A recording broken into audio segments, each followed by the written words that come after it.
Pontificia Bolivariana con la conferencia Perfiles del Futuro, Transformaciones de la Educación Superior y los Cambios en las Profesiones y Oficios.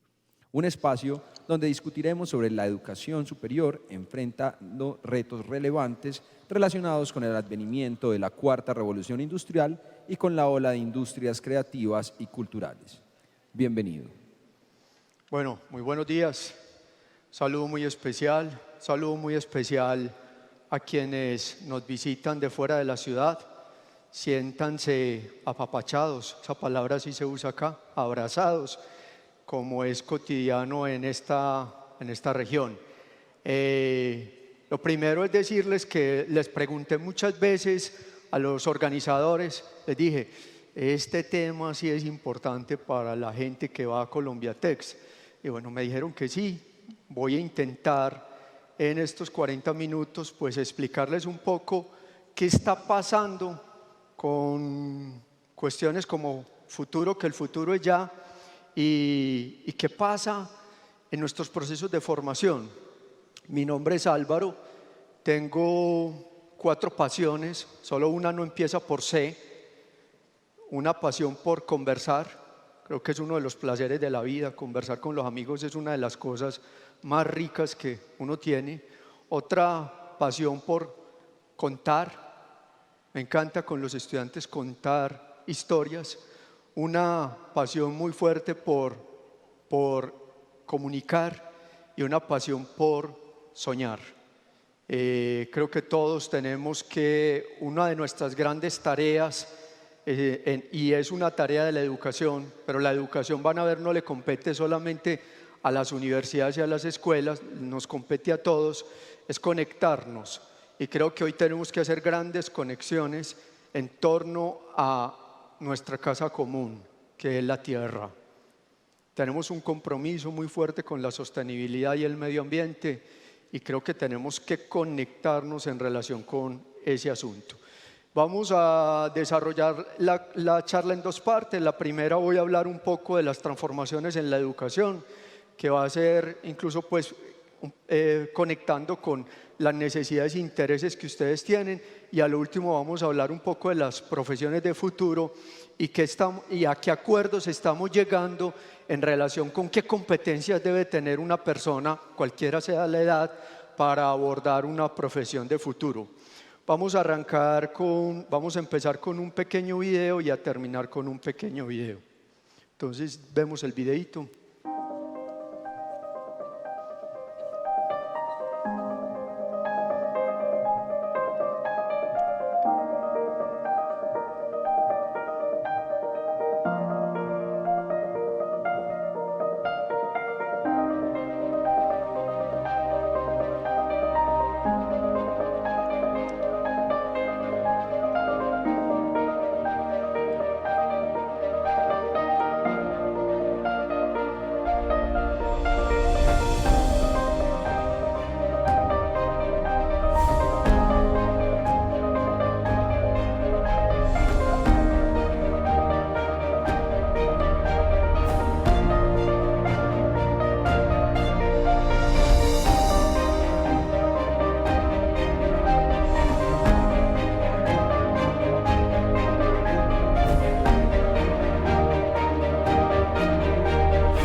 está pasando ya.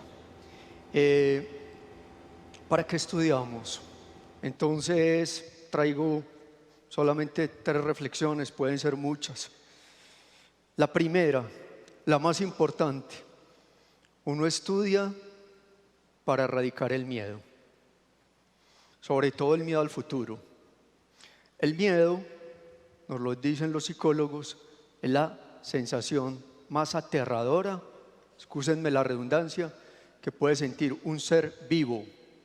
Porque no solamente sentimos miedo las personas, sienten miedo también los animales. Incluso hay estudios sobre el tema de las plantas, sobre el agua. Lo primero que hacemos es para erradicar el miedo. Nosotros tenemos un ejercicio como universidad en el Putumayo. Formamos indígenas y afros. Sobre todo empezamos con indígenas. Y nos pasa una cosa con las mujeres indígenas, que viven una cultura infortunadamente todavía muy machista. Cuando ya se van a graduar, empiezan a acercarse a los profesores y a decir, con una cara muy sonriente, de mucha satisfacción, empiezan a decirle a los profesores: profe, le tengo una gran noticia. Profe dice: ¿qué pasó? Me separé. Me pegó toda la vida. ¿Qué pasó? Erradicó el miedo. El miedo a no vivir, el miedo a no vivir sola, el miedo a no sostenerse. La primera función de la educación es que tenemos que liberarnos del miedo.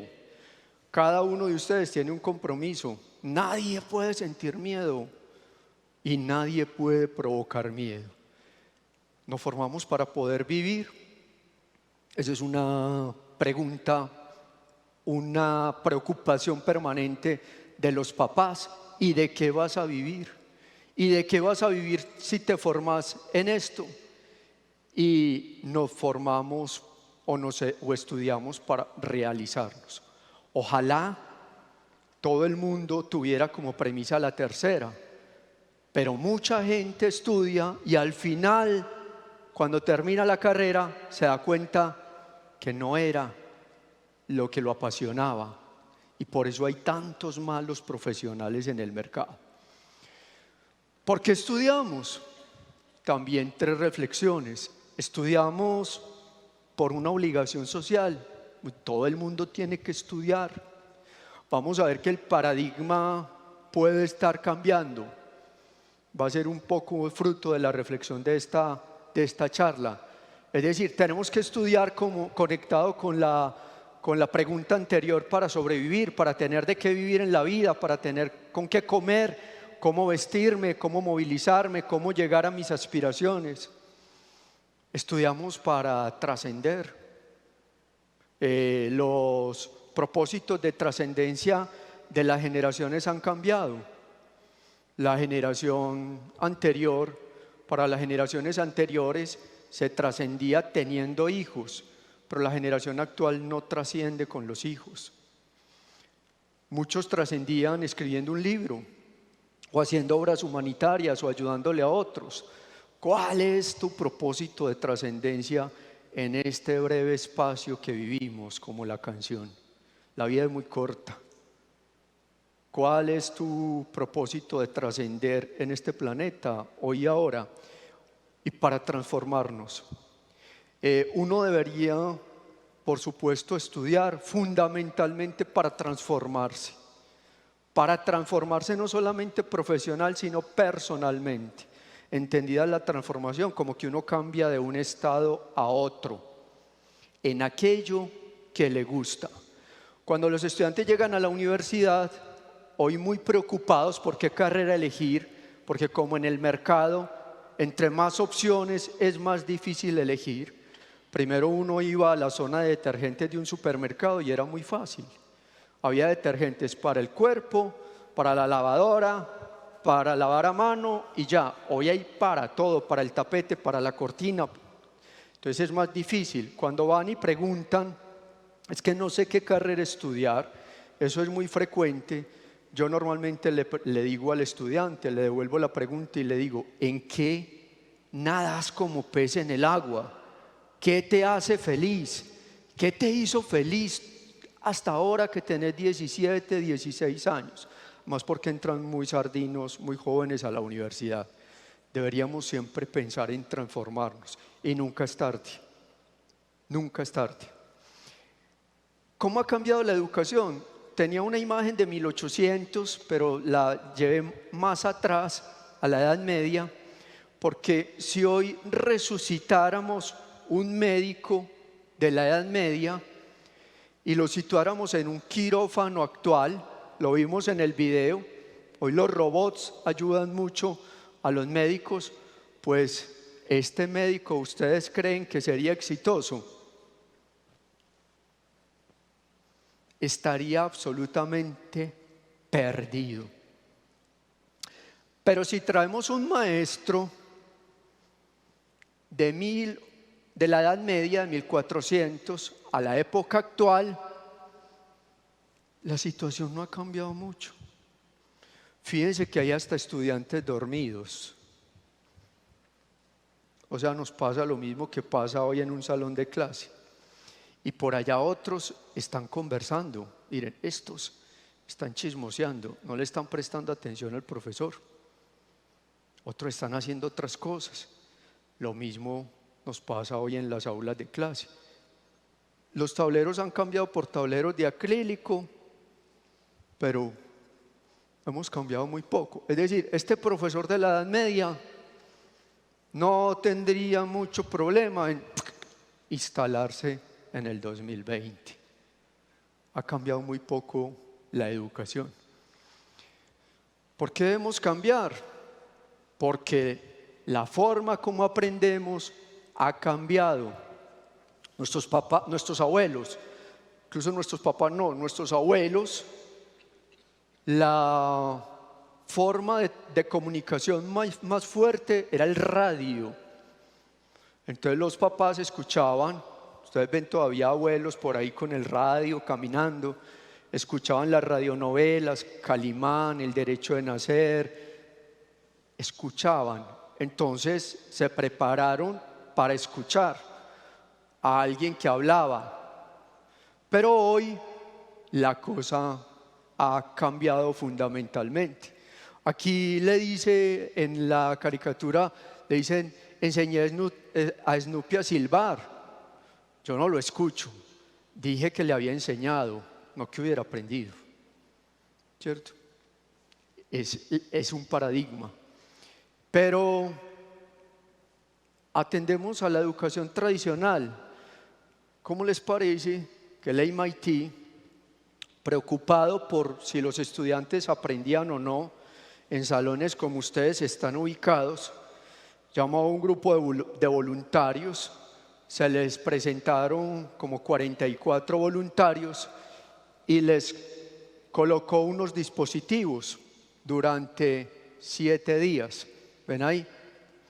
Eran estudiantes, unos dispositivos conectados al cerebro para ver qué pasaba en la mente de los estudiantes cuando iban a clase.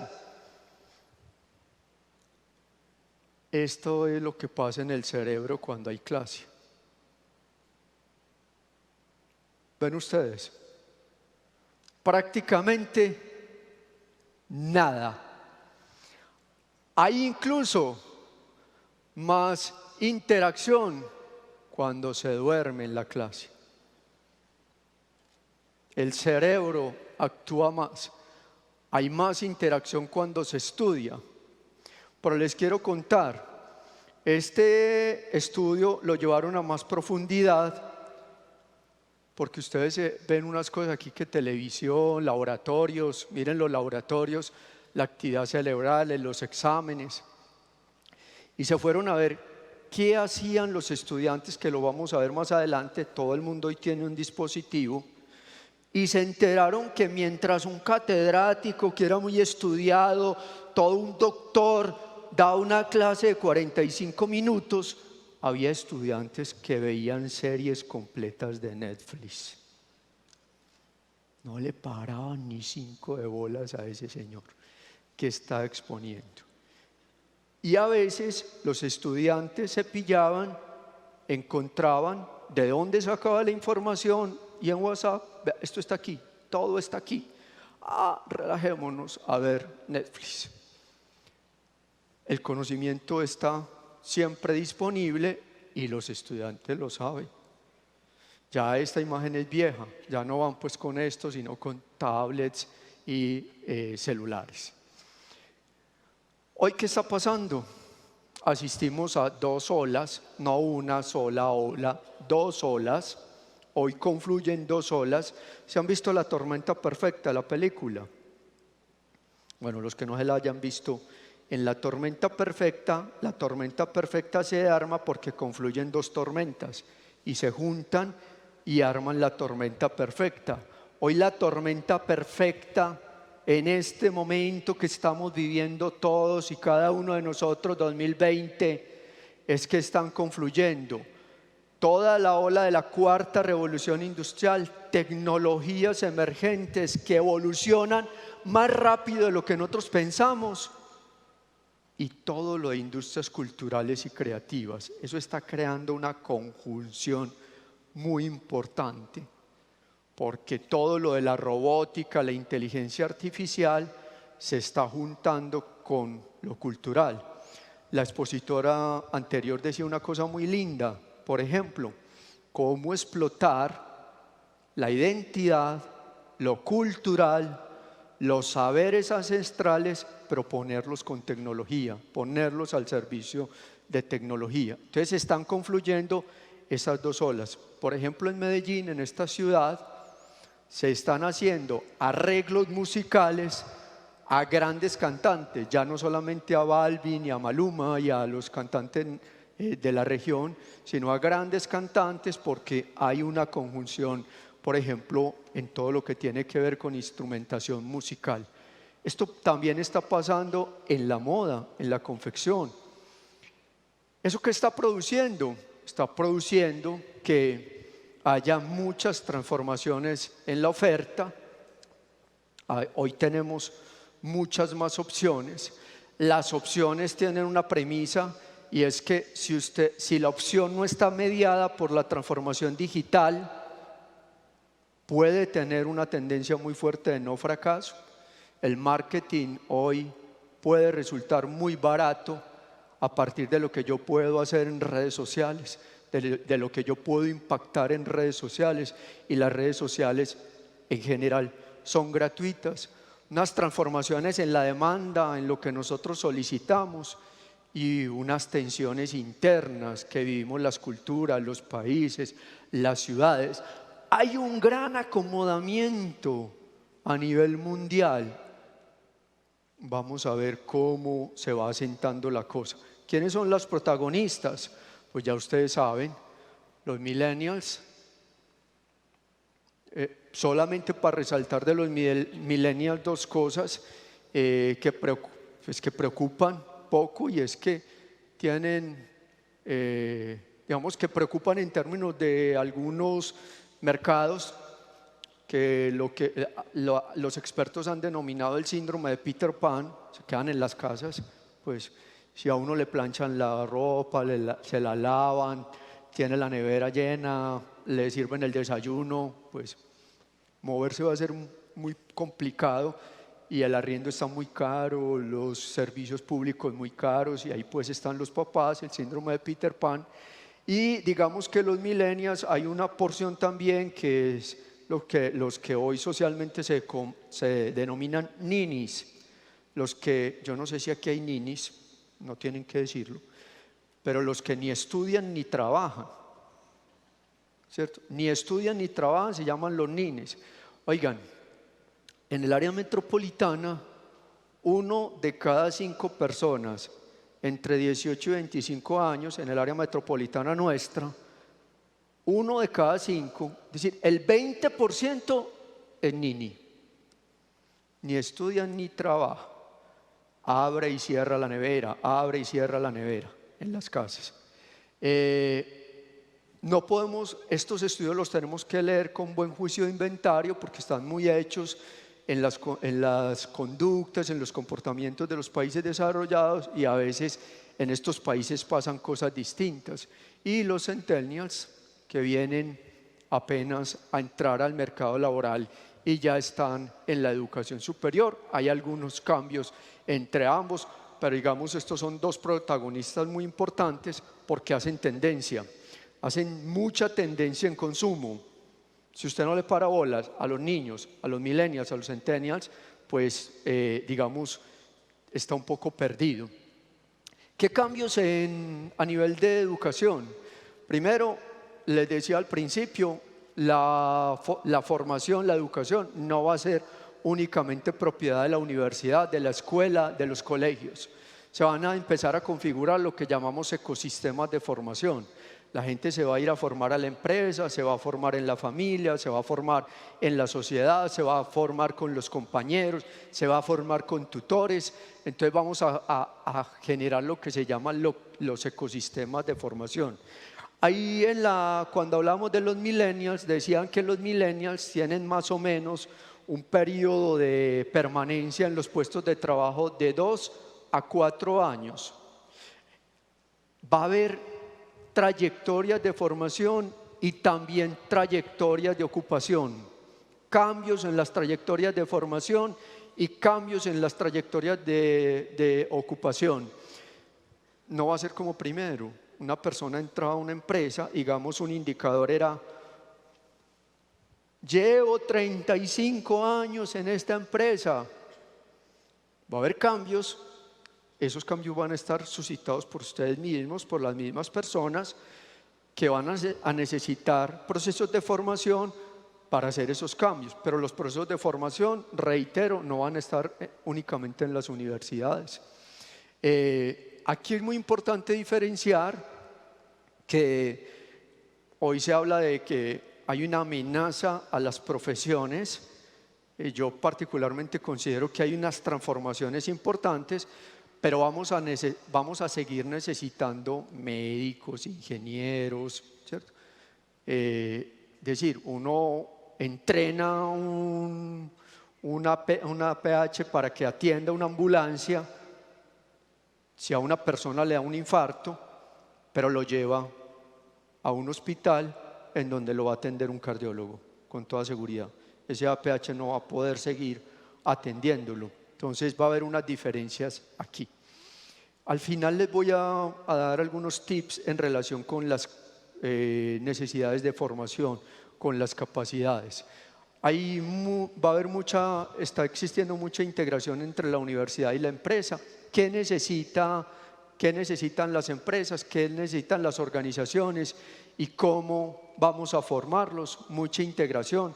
Es decir, el principio va a ser: ¿qué te interesa? ¿Qué necesidades tienes? ¿Qué problemas hay que resolver?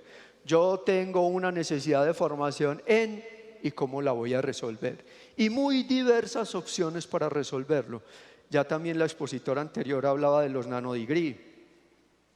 Eso lo tenemos, certificaciones cortas, cursos muy cortos que incluso son virtuales, o son tutoriales o son bimodales. Nuevos modelos. Cuando yo trabajo pues en la UPB y le presenté a los de educación que hay ya universidades sin profesores, casi les da un infarto, porque me decían: no es posible un paradigma de enseñanza-aprendizaje sin profesor. Pues sí, hoy existe. Y nosotros, los aprendizajes más significativos de la vida lo hicimos con un profesor que se llamaba papá, mamá, hermano mayor, tía, tío. Esa persona que le enseñó a uno, a mí por ejemplo, nosotros en mi edad, el preescolar era la casa, fuimos 8. Y había una sola bicicleta, un solo televisor, unos solos patines, una caja de colores en la mesa del comedor. Usted negociaba: necesito el rojo, ya lo suelto. 3 vueltas en la bicicleta, bájese, 3 vueltas. A mí me enseñó a montar en bicicleta mi hermano mayor. Y no había bullying como hoy. el bullying se solucionaba muy fácil. Uno le decía a los dos hermanos mayores, ve, aquel me está molestando. Los dos hermanos mayores iban, ¿a quién estás molestando? Hasta ahí llegaba el bullying. No lo molestes más, se acababa. Entonces me decían, no puede haber esos aprendizajes significativos de la vida, les contaba. Amarrarse los cordones, leer el reloj, comer. Son los aprendizajes significativos que nos han servido para toda la vida. Los aprendimos de un maestro. Una tía, venga, le enseño pues a leer el reloj, le regalo el reloj y le enseño a leer el reloj. Venga, le enseño a amarrarse los zapatos, venga. Pero también la interacción nos enseñó a querer, a amar, a ser solidarios con otros. Sin profesores, hay un proyecto que se llama 42, ya está en Colombia, no hay profesores. En cualquier lugar, deslocalizado, virtual, bimodal, una parte virtual, otra parte presencial, dual y absolutamente flexible. Ese es uno de los retos. Centrado en el aprendizaje. Miren, aquí hay mucha gente, nosotros somos completamente distintos y tenemos múltiples formas de aprender. Hay gente que aprende viendo, hay gente que aprende tocando, pues aprende más, hay gente que aprende más escuchando. Diversas formas de aprendizaje, entonces nosotros tenemos que consultar cuál es la mejor manera de aprender de las personas. Hay una regularidad y es que ojalá todo sea basado en problemas reales, en que uno resuelva problemas reales, que esté ajustado a necesidades y que el aprendizaje o lo que yo te voy a entregar le permita a uno una experiencia transformadora. Es muy triste que cuando hacen encuestas para decir qué es lo que más se recuerda de la primaria, mire, estas encuestas las hemos hecho, qué es lo que más se recuerda cuando usted estaba en primaria, el lugar número 1 sean los paseos. El paseo. Hay gente que ni tan siquiera recuerda el nombre de los profesores. Grave. Un año con un profesor y que uno ni se acuerda el nombre de él. No pasó ese año nada. Puede haber pasado con el profesor, puede haber pasado con los compañeros, con la familia y todo, pero con el profesor nada. Generar conocimiento está articulado con la anterior, que esté muy basado en problemas reales, necesidades reales. Acaba de aparecer, ustedes lo vieron, fue muy mediático el fin de semana pasado, una publicidad que aprenda una maestría como viendo una serie de Netflix. Imagínense el reto. Usted se sienta a ver una serie de Netflix y hay gente que dice, me acosté a las 3 de la mañana, me agarró esa serie.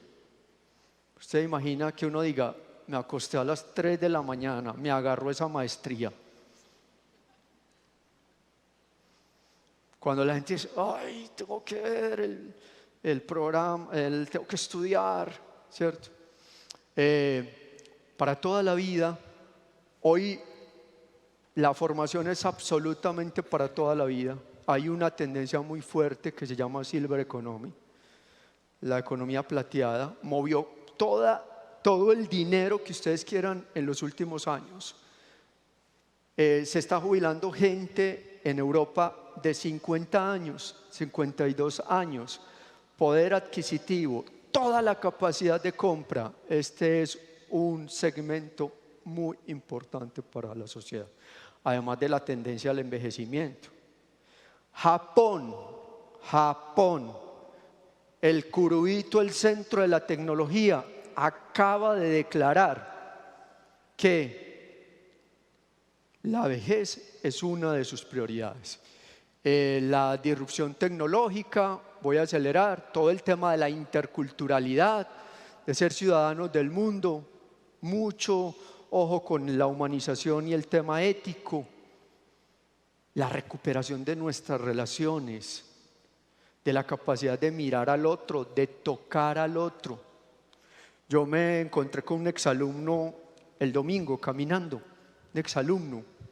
Yo veía que una persona, soy un poco cegatón, me hacía por allá así, yo no lo había visto bien, y como hay tanto peligro, pues solo cuando ya me aproximé lo vi y me pegó un abrazo que te recuerdo mucho, y yo después quedé como vibrando, porque yo dije, la recuperación de esto en las relaciones.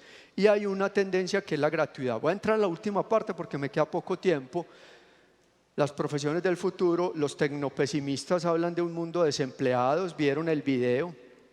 ¿Qué caracteriza esas profesiones de futuro? Hay una característica y es que lo operativo rutinario va a ser reemplazado por los robots, por las máquinas. Hay un consenso sobre los desarrollos de la inteligencia artificial, la automatización y un experimento muy importante en lo que se llama la renta básica universal. Ontario, Londres, en Alemania y en Estados Unidos hay ejercicios ya para pagarle a la gente una renta básica sin tener que trabajar, sino haciendo ocio productivo, haciendo labor social, pagándole a la gente por labor social. 3 lenguajes son necesarios desarrollar para las profesiones de futuro. 3 lenguajes. La lengua materna, el inglés por ahora, es la lengua dominante, y programación. Todo el mundo tendrá que saber programar. Este es el ABC de toda persona como profesional de futuro. Y competencias socioemocionales, la capacidad de comunicarnos, de liderar, de interactuar, de trabajar en equipo. Esto va a ser fundamental. Todo se va a poder aprender, pero estos elementos van a ser el tronco del árbol. Si usted no tiene esos elementos, va a quedar out frente a cualquier posibilidad de futuro. Aquí hay algunas ideas, ustedes van a tener la presentación, va a haber mucho espacio para cuidadores, para todo lo que tiene que ver con tecnología. Hay unas amenazas. ¿Supieron el caso de Kaila? ¿Saben el fenómeno de Kaila? ¿Alguien lo conoce? Kaila. Bueno, les cuento. Kaila es un juguete que se produjo en Europa. Es un juguete con inteligencia artificial. Entonces, cuando compraban el juguete para las niñas, lo primero es que Kaila pedía que se encendiera a través de sus ojos una cámara, y es inteligencia artificial, y Kaila lo primero que hacía era preguntarle a las niñas: ¿cómo te llamas? ¿Cómo se llama tu papá? ¿Cómo se llama tu mamá? ¿Dónde vives? ¿A qué escuela asistes? ¿Qué te gusta? ¿Cuáles son tus hobbies preferidos? ¿Dónde iba la información?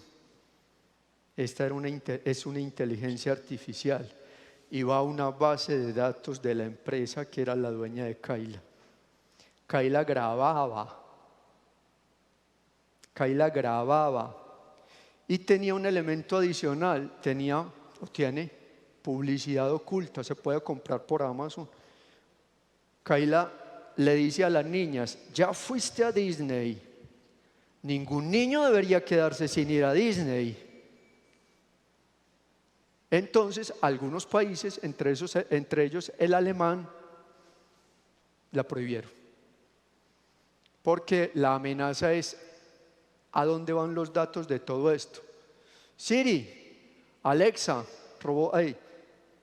Facebook. ¿Quiénes son los dueños de todos esos datos? Ustedes saben que Alexa grabó una pelea de una pareja y la transmitió a todas sus redes de amigos. Es una pelea de una pareja, de un matrimonio. Y la mandó como grabación a todos sus amigos. ¿Qué pasa con los datos? ¿De quién son los datos? Vamos a ver este videito y ya vamos terminando. Nobody really knows how the world and the job market would look like in 2040. Hence, nobody knows what to teach young people today. Consequently, it is likely that much of what you currently learn at school will be irrelevant by the time you're 40. So what should you focus on? My best advice is to focus on developing your mental balance and your emotional intelligence. Traditionally, life has been divided into two main parts: a period of learning followed by a period of working. In the first part of your life, you built a stable identity and acquired personal and professional skills.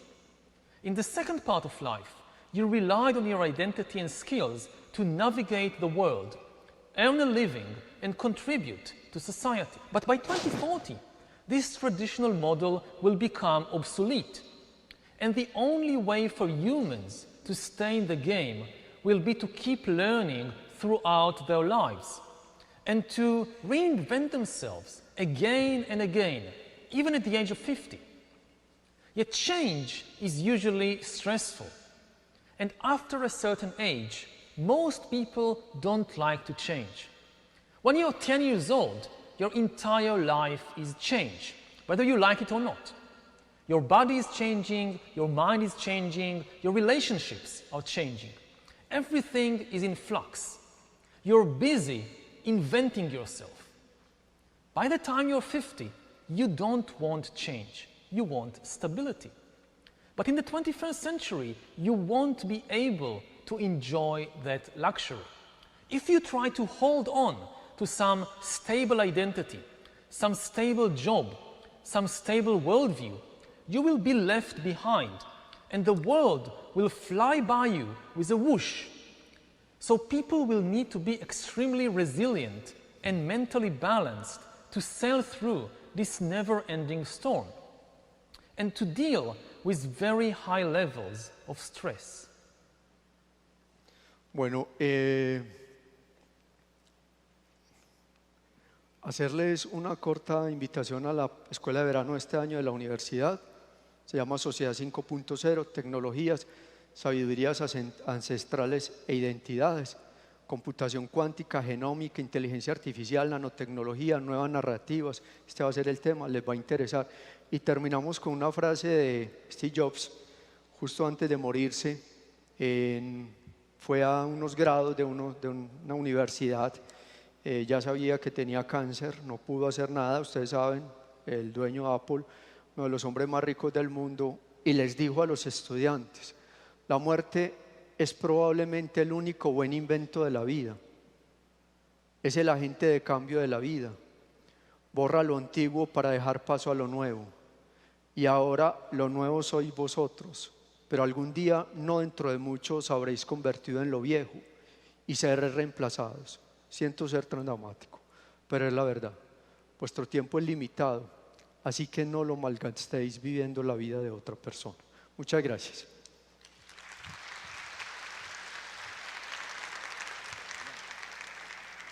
Gracias, doctor Álvaro, por escribir junto a nosotros el futuro del negocio de la moda en el pabellón del conocimiento Inexmoda UPB. Para valorar cualitativamente y conectar preguntas y planteamientos, respuestas que...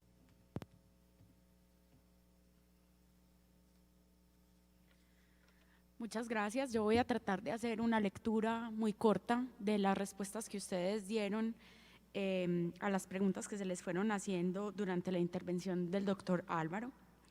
Lo primero es ver que para esta pregunta, ¿por qué estudiamos? El mayor valor lo tuvo transformación, luego trascendencia y luego sobrevivir. Es posible que en otra época la decisión sobre qué se estudiaba estuviera muy relacionada con el gremio al que uno pertenecía o incluso con su tradición familiar.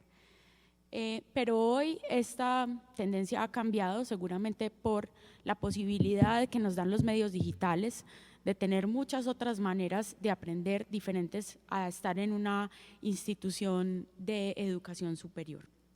La transformación es sin duda aquella que tiene un mayor renglón, dado que implica enfrentarse a los cambios contextuales. Para muchos es la posibilidad de mejorar su empleo o desarrollar otras facetas o intereses. La trascendencia, por otro lado, tiene un nivel menos preponderante, posiblemente porque hay espacios religiosos o comunitarios o de proyección social que permiten también desarrollar la trascendencia. Sin embargo, la formación, cuando es presencial, permite una interacción muy intensiva entre los sujetos que favorece la interdependencia y el desarrollo de las capacidades blandas de las que nos hablaba el señor vicerrector académico. Por otro lado, la supervivencia parece no ser un problema que atañe directamente a la selección de la educación, dado que hay estudios que demuestran hoy que es incluso tal vez más fácil conseguir empleo cuando uno tiene niveles más bajos de formación que cuando uno tiene niveles más altos de formación. La pregunta siguiente nos decía que consecuencias, perdón, ¿por qué debe cambiar la educación? Cambio en las formas de aprender, es la más preponderante, luego el futuro, luego la pertinencia y luego la obsolescencia.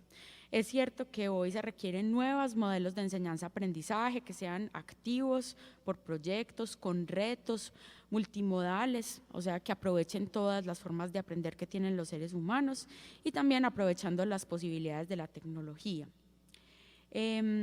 Debe estar conectada con el futuro porque implica resolver retos que podemos identificar hoy y otros que necesitamos también ir identificando como docentes con nuestros estudiantes y nuestras comunidades académicas. Asimismo, renovar permanentemente los currículos atendiendo a los desarrollos en genómica, cuántica, robótica, ciencia de datos, entre otros temas que van apareciendo en el radar. La pertinencia, por supuesto, es necesaria para la formación de empleados, la competitividad empresarial, pero hay que tener mucha atención con la equidad en el acceso a la formación para poder realmente hacer un desarrollo social que nos permita enfrentar la pobreza. Asimismo, ser cuidadoso para desarrollar todas las dimensiones del potencial humano y no solo tener mano de obra barata. Otro elemento muy importante de pertinencia es permitirnos aprovechar los recursos naturales, entre otras potencialidades que tiene nuestro país y nuestra región. Esta pregunta nos señala por qué debe cambiar la educación. Bueno, ya esta la revisamos. ¿Qué consecuencias traen las nuevas tecnologías para el empleo? Está el ocio productivo y el desempleo como dos de los factores, digamos, que ustedes calificaron más alto, y luego tenemos también la inequidad y más empleo con un segundo nivel. Al respecto, habría que decir que la ocurrencia de más o menos empleo dependerá de nuestra capacidad para identificar rápidamente nuevas oportunidades de negocio y adaptar nuestros programas de formación continua para una actualización permanente. Asimismo, el ocio dependerá de la posibilidad de tener resueltas nuestras capacidades básicas y por ello el desarrollo tecnológico debe ser siempre acompañado por estrategias para el desarrollo humano que motiven el deporte, la salud mental, la alimentación, la cultura. La última pregunta nos señala qué profesiones estarían más amenazadas con las nuevas tecnologías y aquí sería interesante señalar que las operativas seguramente estarán muy afectadas, pero hay que revisar, por ejemplo, la artesanía y los oficios que son patrimoniales y a pesar de que tienen ese componente repetitivo, están acompañadas de un gran componente cultural. Otras que son tradicionales seguramente tendrán que aparecer nuevos enfoques, pero atenderemos, por supuesto, en el futuro los mismos problemas: la salud, la política, la tecnología, la ciudad, la creación, los negocios, etc.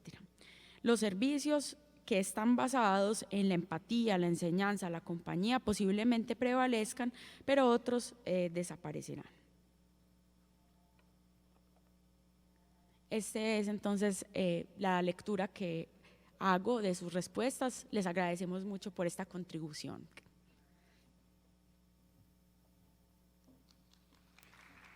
Muchas gracias, Juliana, por ser parte de este espacio organizado por Inexmoda en alianza con la Universidad Pontificia Bolivariana, un escenario académico que a partir del conocimiento le apuesta a la transformación del sector y a hacer vibrar el sistema moda.